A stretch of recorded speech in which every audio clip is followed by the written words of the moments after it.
Have you ever noticed how your paycheck grows, but your sense of financial progress doesn't? It's like the numbers improve and somehow your life stays the same or more expensive. That drift is not bad luck. It's invisible expenses quietly eating future wealth. Imagine Anna, 29, living in a mid-sized European city. She earns €4,000 per month gross, roughly €2,800 after tax. She pays €900 for a one-bedroom near the center because commuting would cost time she values. Her student loan repayment is €150. Her monthly car loan is €300.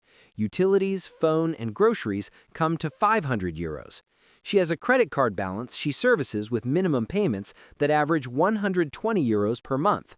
She also allows herself two small upgrades after a raise, a nicer jacket for €80 and a few dinners out each month for €120.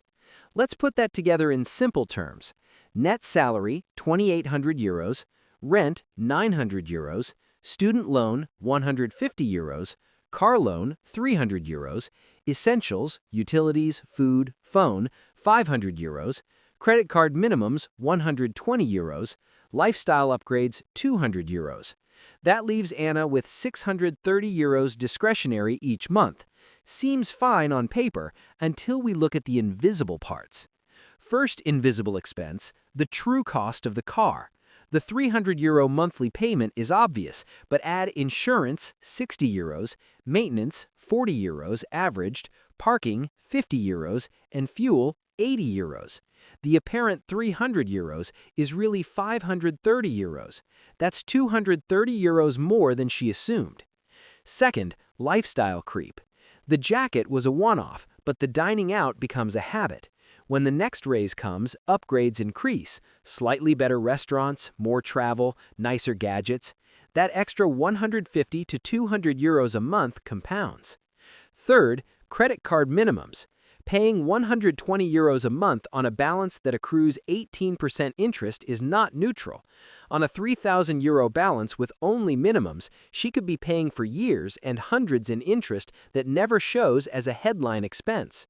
Adjust the math with these realities. The true cost of the car is €530, not €300. Lifestyle creep adds €150 average per month after a raise. Credit interest drags an extra €60 per month in effective cost, conservative estimate. Now Anna's discretionary drops from €630 to about -€10. She's effectively living paycheck to paycheck. What looked like comfortable surplus vanished because of invisible costs and compounding interest. Why do people fall into this pattern? Psychology explains it. First, present bias. Immediate pleasures, a nicer car, a weekend outing, feel disproportionately valuable compared to distant goals like retirement. Second, social calibration. Your reference group shifts to people who display status, so upgrades feel necessary to belong. Third, mental accounting. We separate paycheck categories and justify small purchases as earned treats, failing to aggregate their long-term impact. There's also a systemic angle. Credit products are designed to smooth discomfort and nudge consumption. Easy EMIs, contactless payments, buy now prompts. They blur the pain of spending. When pain is blurred, consumption rises. Let's model the long-term impact in simple numbers. Suppose Anna could free €250 a month and invest it at a conservative 5% annual return. Over 25 years, that becomes roughly €136,000. If instead she uses that €250 to cover hidden car costs and lifestyle upgrades, she ends up with no investment and pays interest on credit, a slow drain that compounds against her. Conversely, if she keeps paying the same net outflow but redirects €250 monthly into an index fund, she captures compound growth.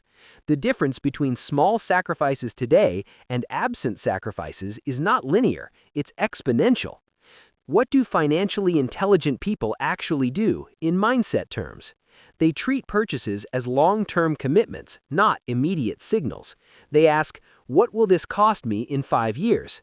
They recognize recurring small increases are stealthy future liabilities. They accept small friction, delaying the purchase a month, choosing a used car with lower ongoing costs, or paying more than the minimum on high-interest debt because friction protects future options. If you take one practical mental shift from this, stop treating headline numbers as the whole story. The monthly payment is not the full cost. The raise is not pure gain. The visible budget isn't just numbers, it's a set of choices that determine your future freedom. No dramatic promises here, just a more accurate view of where money goes and what it buys. Make one small, honest calculation today. Include insurance, fees, interest, and lifestyle drift. That single act of clarity changes what enough looks like. If this helped you see one invisible cost you hadn't counted, consider subscribing for more clear-eyed finance stories.